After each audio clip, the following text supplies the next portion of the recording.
All right. Should get some people getting on here pretty soon. There's my partner in crime, Aju Coco.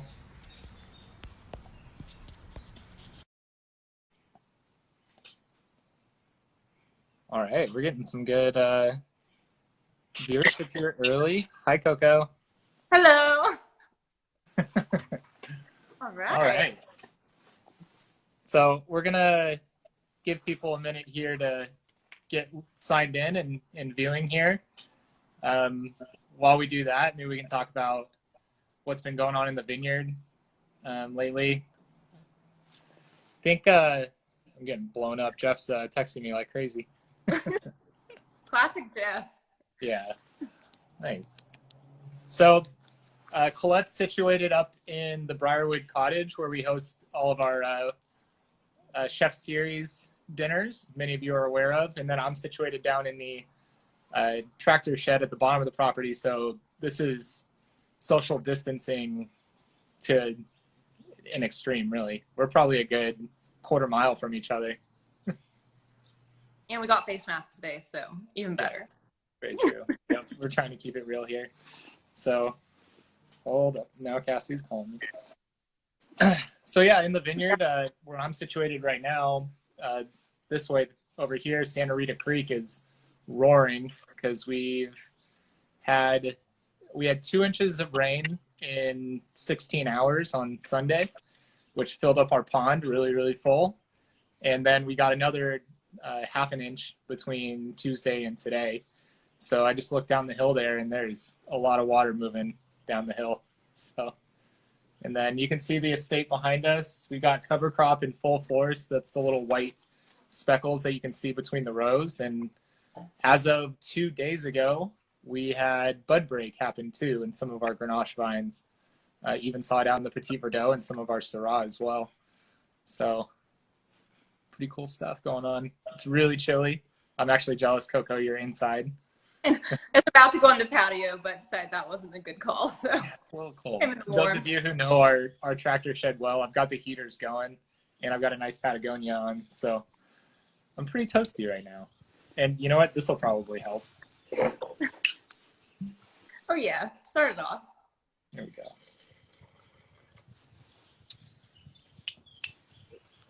So, well, many of you have come on today. We're talking 17 Crux. This is one of the wines that Colette has handpicked for the club shipment, and this will be our spring shipment. And it's a brand new vintage for us, 17 Crux, and it's actually a wine that we hadn't produced in. Was there a 16 Crux? Yes. No. No, that's right. Yeah. 12, 13, 15, 17. Yeah. Yeah. So the reason for that, the nature of Crux, as the name implies, Crux is a wine that through our blending process, it's a really intensive process in usually June that our winemaking team undergoes. And we devote a whole week to it because we make 10 different red wines and we make a lot of those blending decisions all at once. So it's a whole week of sampling, tasting, and just trying up different mock blends. And through that process, we end up with a remainder of wines at the end. And in that inaugural vintage, that's what Crux was born out of, was these remnants of other lots that had gotten swallowed up into other blends. Now, what that does not mean is that this is your kitchen sink leftover, what wasn't good enough to make it in the other wines. We have a whole nother program. We actually usually sell in bulk a lot of the wine that doesn't make the cut. Crux is something that are perfectly good lots that through the tinkering that we do, everybody has seen the blend percentages that we do on the back labels. We get pretty down to small percentage points when it comes to our blending. And there just happens to be a barrel here, a barrel there of these really good lots left over at the end. And early on, that created some really strange, or I guess unique is what I should say. There you go. Yeah, I gotta watch myself. these really unique blends of varieties that you would never see together. But in 2014, for those of you who just jumped on, we're talking 2017 Crux. It's a hand-picked wine from Colette, a brand new release that's in the spring spring shipment. Blend is Mourvèdre, Syrah, Grenache, and a teensy bit of Petit Syrah. Yep, that's right. So, and as I was explaining, although it's a blend that's comprised of the remainders of our blending process, it is not the kitchen sink leftover material that wasn't good enough to go in everything else. It's actually just the little bits here and there of things that were left over afterwards. So they're perfectly good lots. For a good example, I actually went back and looked at the individual lots that went into this blend.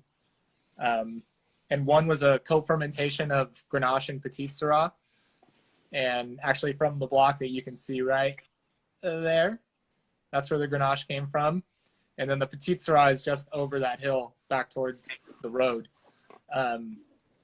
That has become a co-fermentation that we do every single year because this beautiful, elegant Grenache with aromatics all of a sudden has this tannin structure and this opulence that's really beautiful.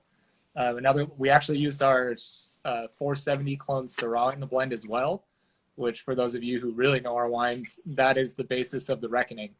So that is not a slouch. That's not a leftover kitchen sink component. And then there was a couple lots, an early pick and a later pick of Mourvèdre that we did. And lastly was the tiny bit of Grenache off of our Kyler Canyon site that we got. So these lots are no slouches. They're just things that ended up in bits and pieces in all the other wines, and we just had a punch in here, a barrel there left over. And in true fashion, in around 2013, it just so happened to be that those remainders were a GSM Rhone blend. And then for the next subsequent vintages, it was just the GSM that we produced. We didn't anticipate producing a Crux in 2017, but lo and behold, we went to blend, and those remainders of lots, it was really serendipitous that it was a GSM. So in that moment, we're like, well, we have to make Crux now. So this is though, talk about, because usually it's Syrah driven, but now it's MSG, so Mourvèdre driven. Do you remember? Yeah, not the bad kind of MSG. This is the good kind of MSG. Yes, exactly. Yeah, that was a big Mourvèdre year. So that I have here, that was about 7 barrels worth was the Mourvèdre. And actually going forward into 2018, looking forward a bit, we've never made a truly Mourvèdre driven wine. Maybe Strata was one that was Mourvèdre driven. This one with Syrah too, Mourvèdre driven. But as things have gone into 18, we're actually constructing level 22 to consistently every year become our Mourvèdre driven wine. But it's always really nice to see Mourvèdre is the lead varietal. Yeah. Can you talk about that though, like the history of Mourvèdre? Isn't it usually a blender, and now it's kind of getting like a spotlight on it? Yeah. So maybe to put it in context of Bordeaux or compare it to another region, the comparable grape in Bordeaux winemaking would be Petit Verdot. It's a wine that you hardly ever see on its own, but you commonly see it in blenders, and it's really for one factor and one factor alone, and that's mid-palate. There's a lot of wines that are filled with flavor. You know, Syrah's a good example, full of flavor, full of tannin, full of aromatics, but the one thing it lacks is tannin right in the middle of your palate, which when it comes to creating a balanced, complete wine, you don't have a balanced and complete wine without mid-palate. So Mourvèdre within a blend has always been that for us. And that was the reason for taking level 22, not to get away from Crux, but the reason for taking level 22 to Mourvèdre driven was that when that wine is supposed to be the perfectly constructed blend, number 22 is the builder's number. So like any builder knows, when you're constructing something, where you start is the foundation. and your mid palate is your foundation. So that's where level 22 has gone. Yeah. Anything else about Moped you want to know? That was just, question of mine. Just because usually this one is Syrah driven, but this year it was different, or the 2017. So I just wanted to know why. But. Yeah. Well, to speak in the context of the vintage itself, 2017, Paso and really all of California and much of the West Coast was was in a terrible, terrible drought from 2012. I don't think the actual described as drought until end of 2013, but a 2013 all the way to 2016, we were gripped in a really bad drought. And 2017 was a year we went from almost no rainfall for 4 seasons to the skies just opening. And it's not like we kind of eased ourselves back into normal weather patterns. We got dumped on as far as water is concerned. And up to that point, we had gotten these wines of intense, intensity, intense tannin, intense flavor all around. But with that, maybe you sacrifice some balance. Okay. Elegance, maybe.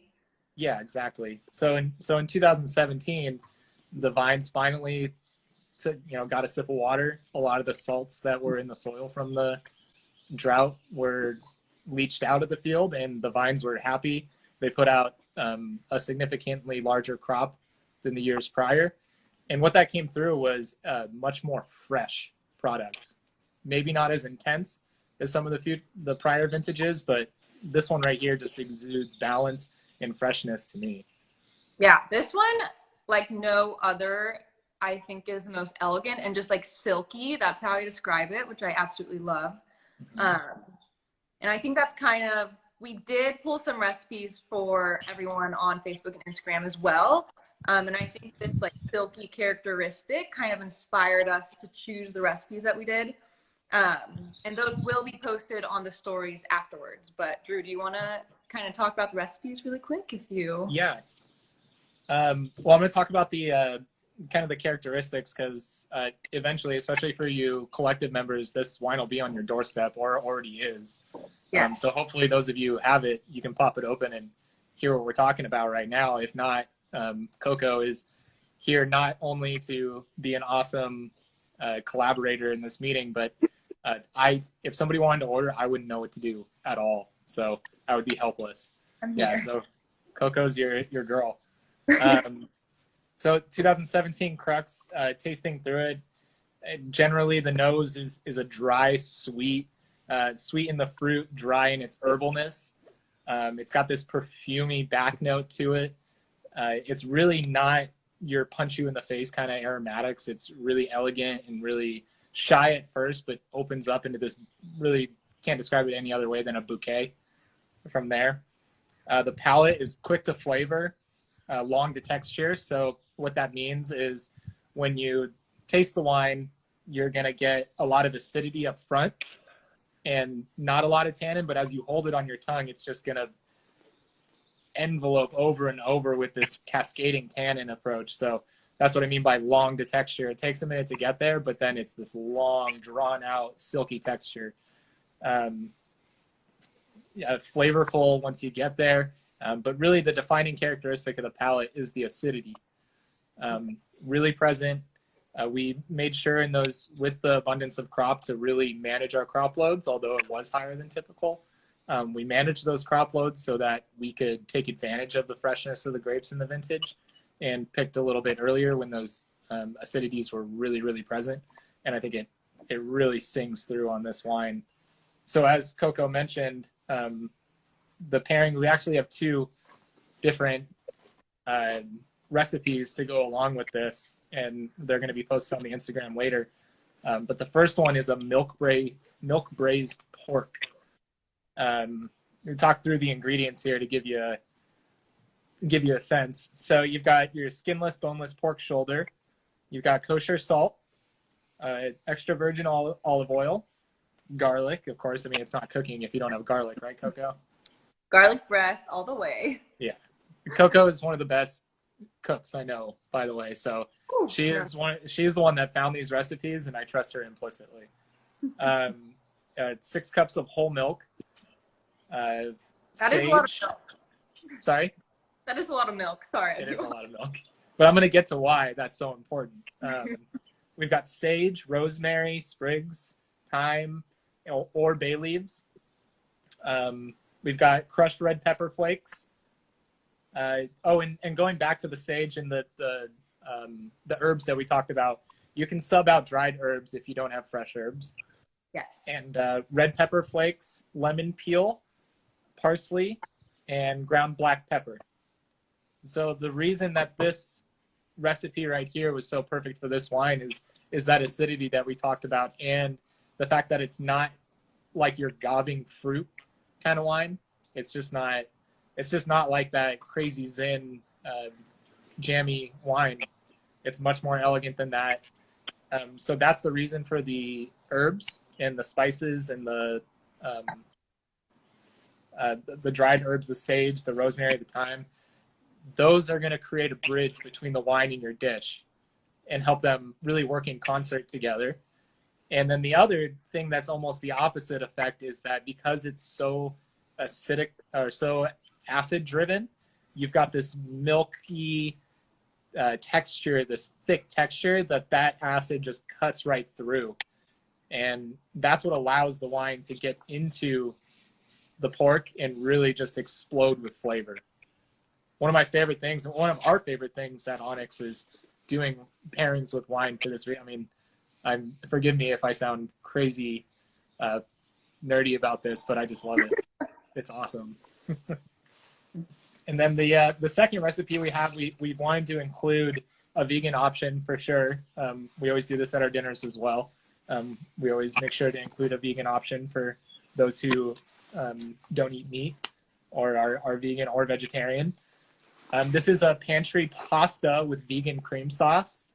The ingredients here are the extra virgin olive oil, walnuts, red pepper flakes, garlic, of course, rosemary, white kidney beans, rigatoni or some sort of tubular pasta, kosher salt, lemon, parsley, and black pepper. So same thing. It's got that spice, that floral spice element going on, and then a thick vegan cream sauce to cut through that acidity of the wine. Yeah.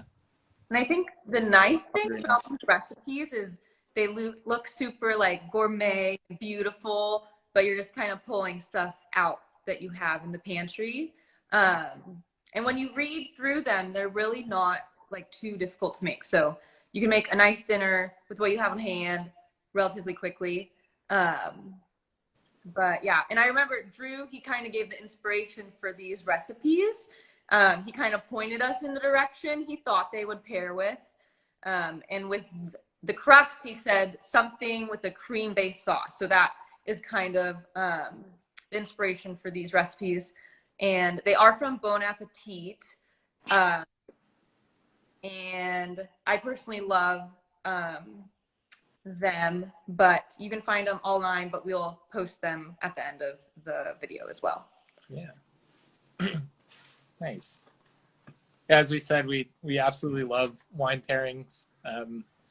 Right now, while a lot of people are sheltered at home and there's a lot of, I guess, anxiety about going out and about, we really wanted to take a strong effort to put out recipes that most likely people already have the ingredients at home to do right now, save you a trip going out. So really all of these allow that. As I mentioned, the herbs and stuff, if you don't have fresh herbs to work with, dried ones are fine. Yes. For those of you who live in California, something like rosemary, your neighbor probably has it in their yard if you just want to go we have a vineyard. Yeah. It's everywhere for sure. Yeah. And then like if you don't have garlic cloves, fresh garlic cloves, a lot of people have the frozen kind in their freezer. Go for it. You got to have garlic in it. It doesn't matter what form it comes in. Yeah. I think with any recipe, and especially these, you can kind of improvise, which is nice, which is what I do a lot while cooking. And sometimes it works out. Sometimes it Yeah. doesn't.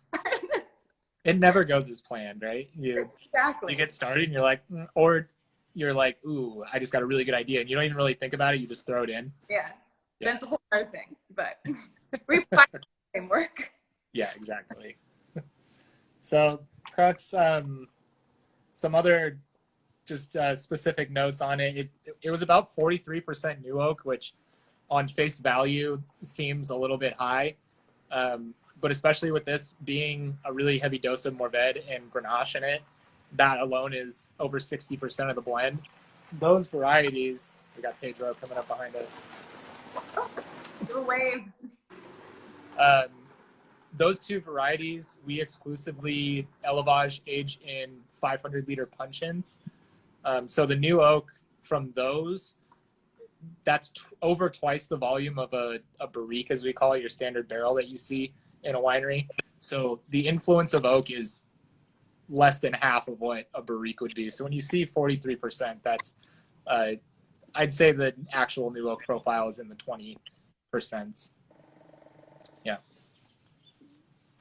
Love this wine. Yeah. I know. It's a 17, but it's already tasting really nice. Mm-hmm. That's how I feel about the 17 vintage in general, because it is so fresh. Mm-hmm. They are capable of being drank very, very young. And I love that because, again, we've gone through a period of time where we've had 4 vintages of wines that are, frankly, hard to palate. I mean, this is coming from somebody that has to taste wines in a winery that are more like 6 months old at a time. But through those drought years, a lot of those wines upon release were so heavy-handed and so hard to drink sometimes that you had to lay them down. And and then when you did lay them down, they had their peak and they fell off really quickly because they didn't have the acidity to carry them for a really long time. But with 17, 18, and 19, as we've seen now, we just have this return to balance. And that's not putting down those wines. I love the intensity of those drought years. It really, that's the cool thing about terroir, and weather patterns are surely a part of terroir. You get to enjoy those through the years, but I'm really excited about the weather trend that we're having right now. It's really freshened my palate. Yeah, and I do think that's like the beauty of wine is if it was the same every year, the same type of, I don't know, I guess what you're saying, like acidity versus not acidity, it wouldn't be as fun, it wouldn't be as interesting. So I guess the fact that you get to work with nature and see what it brings you year to year is pretty cool. Yep. And so far, this vintage, we started out with a really, really wet December. And then we got a little scared because we were at maybe 60% of our annual rainfall, so way below normal. And that persisted through January and February, just no weather events at all. And then all of a sudden, March was a totally different story. And we've gotten upwards of 7 to 8 more inches in the last 6 weeks. So that big sigh of relief on our part. Yeah. I do want to mention there was a gentleman, I think he asked if we have our wines in the UK. I just want to acknowledge that question. We don't. There may be a way to get them to you. I'm not completely sure. But if you want to reach out, you can email info@onyxwines.com. And we can kind of talk a little more about that, but didn't want to miss that question. Yeah. And on that point, if anybody viewing right now has any questions about the Crux or about what's going on at the winery or the vineyard right now, whatever you want to talk about, this is our happy hour. We get to sit down with a glass of wine, end of our day. Coco and I have been at work since early this morning. We had meetings this morning and worked hard. And now we're ready to relax. So you guys take over. You guys ask some questions and we'll be happy to answer them. If you click down in the bottom box, there's a section to put in some questions. Let's see. Looks like it stopped raining now. Yeah. We had some rain earlier today, about the middle of the day. Not a lot to speak of though, just a little drizzle here and there. But it's supposed to pick back up tonight. And we got a lot last night too. Yeah. So it's pretty consistent. been interesting. They said it was supposed to rain like 4 days in a row. Luckily, it didn't. Otherwise, that would have been Yeah. no. But I mean, this is a good opportunity to just see the vineyard while we're down here. Can't take you guys anywhere. Yeah. So I mean, it's cloudy, it's dreary, but it's a beautiful day out in some ways. And then you look right down here, and there's some bud break. Let me go back to my seat where it's warm. This is way more interesting. It's a lot. Yeah, it's much more interesting than me for sure. We will also be doing these weekly, and we'll be introducing all the spring releases, and you'll get to see different Onyx faces. So this week it's me and Drew, and then it'll be surprise next week. I don't know if we figured that who is doing it yet, but you can look forward to these weekly, and we'll try to have new recipes as well. So yeah, different faces. You can ask questions, but yeah, we love that. And I think we are trying to kind of do the together at home type of thing. I've been seeing that around a lot lately, and it is important, especially in the wine industry, when that is kind of what we strive for, is to be together. And when we can't be together at like events or at the winery, we really want to provide you guys and all the customers with alternative ways to be together. So like Instagram Live, well, wine. So that's a good point. I mean, it's easy to get into a spiral within the cycle of news these days. And for my part, showing up to work every day with these people, with Colette and everybody else, it's been a joy. So we want to bring that to everybody else as much as possible. And for those of you who are local and not local too, we're here to help. If you need some info, you just want to talk to somebody, we're here. We're extending out to our family, and we have a generally positive attitude. Every day I show up to work, I'm shocked. I forget sometimes of what's going on until I walk back out the door, and the usually crazy busy Tin City is quiet. Mm-hmm. That's what reminds me when I leave the winery. Yeah. We have one question. Yeah. Will you ever make a dessert wine? We actually do. Drew, if you want to talk about that, different wine, but. Yeah. So it was from the 2014 vintage, and the wine is called Postscript. It's a Sauvignon Blanc and Viognier wine that was late harvest and then was arrested in fermentation about halfway through when it was only about 10% alcohol. So this is your standard dessert wine. But what we did differently was that we fortified it. So we actually treated it like it was a port wine and fortified a white dessert up to about 18%. So it's got this viscosity from the sugar, but also from the alcohol that is unlike anything I've ever tasted. It's super unique.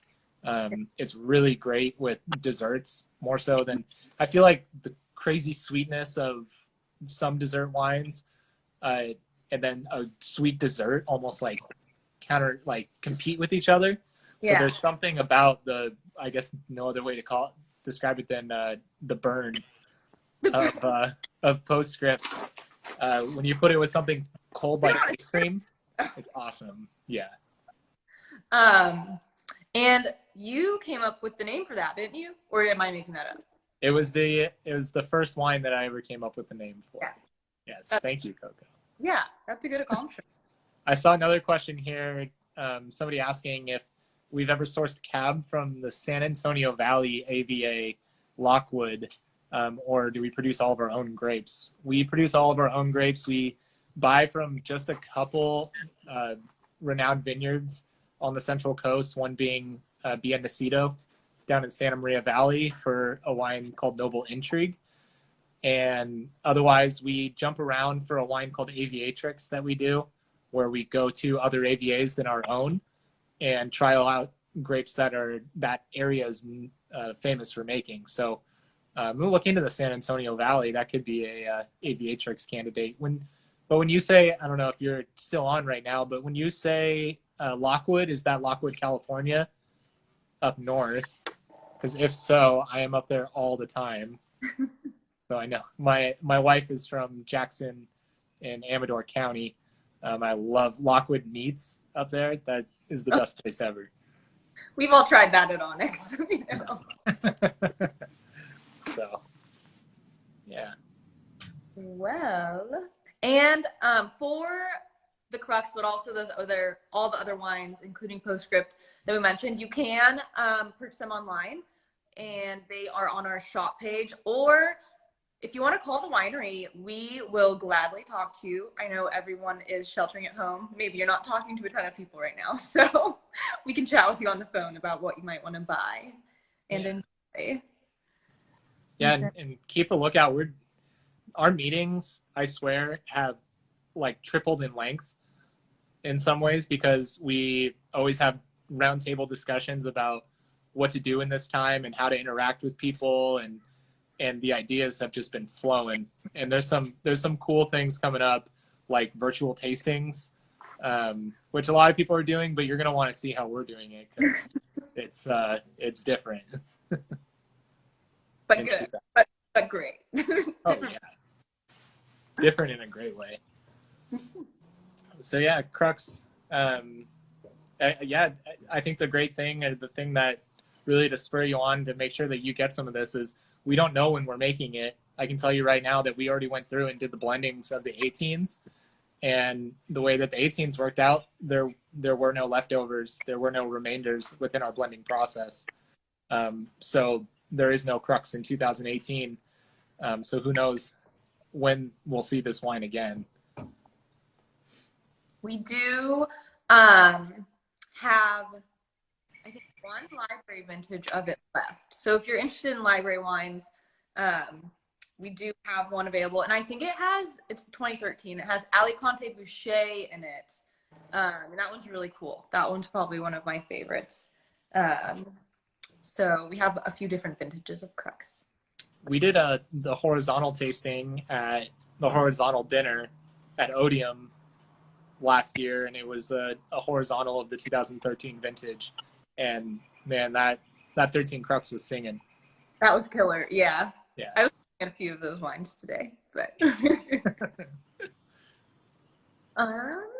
any other questions? Anyone? It's actually the heaters are really working now, so I'm hunkered in for the long haul for anybody that wants to chat it up. There till morning. Yeah. Do you want to speak to the other wines in the shipment? Just lay them out there and yes. Tell people what's coming. So we have the Crux, and then we'll have the level 22. Drew mentioned that before. That is Syrah driven this year, 2016. And then we have the 2016 caliber. I love the 2016 caliber. We'll get to that probably on another Instagram live, but that is Malbec and Cab. And then that is collective only. We have the Fiery Nights, which 100% Syrah. That is a really cool wine, since we have usually done just blends a lot of the time. So we started that 2016. And then, what is the last one? Oh gosh, why am I forgetting? The Brash, 2017 Brash, Zin blend. And I think that has a little bit of Petite Syrah on it this year. Can't really remember the blend. But there are usually Malbec Petite Syrah. Yeah. There are 4 to 5 wines in the shipments. And a mix between the 2016 and 2017 vintages. But we're starting with Crux this week, so what are people saying for the sourcing taste? One asked, Diane has asked if we have any new wines coming out. Oh. Well, we did just have the Black Orchid, and we released that this past Thursday. So that is a wine that just came out. It's 100% Petite Syrah, and again, you can find it on our website. It is for our members, but you are more than welcome to join the membership if you're not already in it. And to do that, you can do it online, and you can go to our shop page, then to the collective section. And then you can also call us again. But as far as new releases, I'm trying to think. I think that's kind of what we have right now for new releases is the Petite Syrah. The Black Orchid's pretty awesome. I want to give a shout out to our enologist and our assistant winemaker just jumped on. Hi, Lauren and Lily. Just want to make sure that they get their credit for these wines. They're awesome teammates. I love working with you guys. But the Black Orchid is a wine that anybody, all your preconceived notions about Petite Syrah and what you know it to be, if you think that Petite Syrah is too hearty, too flamboyant, too boisterous of a wine for you, you like something a little bit more in balance, you should give it a try, because it is everything that you know and love about Petite Syrah and the profile of fruit, but it's got this balance and this silky tannin to it that we employed a lot of new winemaking techniques of ours in 2017 that really helped us get there. I do have to say the 2017 Black Orchid, it was like a surprise in a good way, because it was a lot kind of it's still Petite Syrah, but it was very like elegant, not so in your face, not so like brash, I guess, to use that term. That's well said. It is like very elegant for Petite Syrah, which I appreciate a lot. So I think it'll be a good food wine. I think the biggest contributing factor to that quantum shift in Petite Syrah was actually here in the vineyard. That was the first year, 2017, that we started harvesting a brand new clone of Petite Syrah, a brand new clone to us. It's actually a very old clone. It's clone 4. Its other name is Library Clone Petite.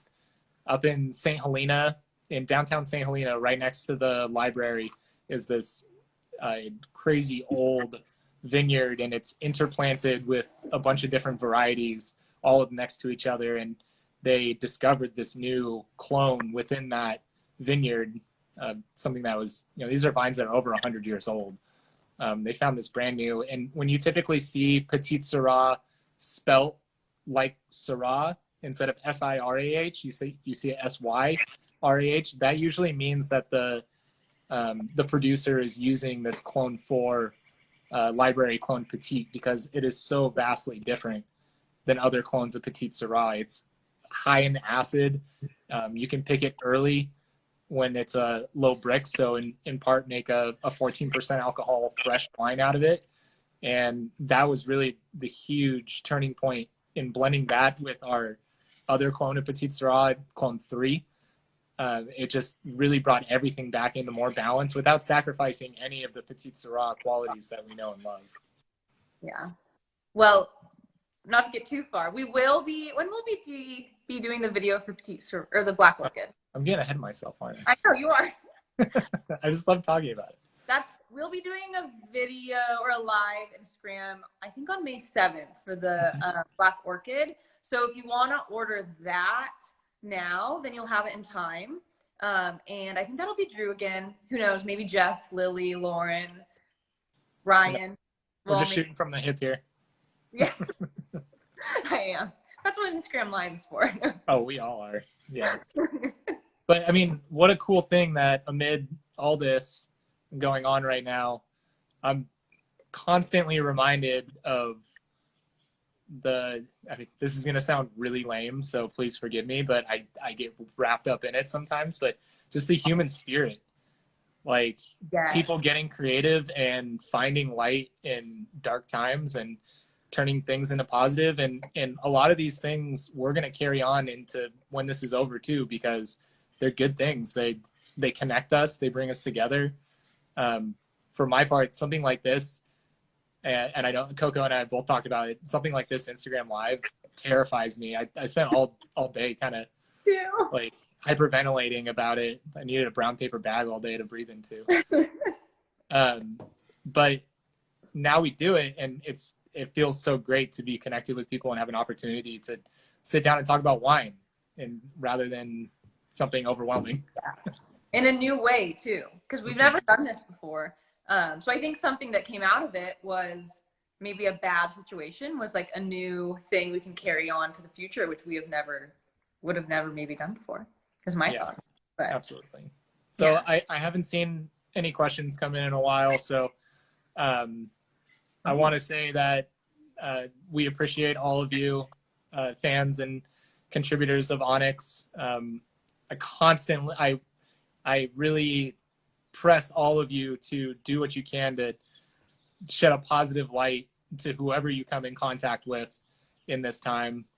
Do everything you can to give someone a smile. You know, you can't hug, can't shake hands, can't do any of that, but lift each other up, and the human spirit's going to get everybody through this, and know that your friends here at Onyx are here to help you do that.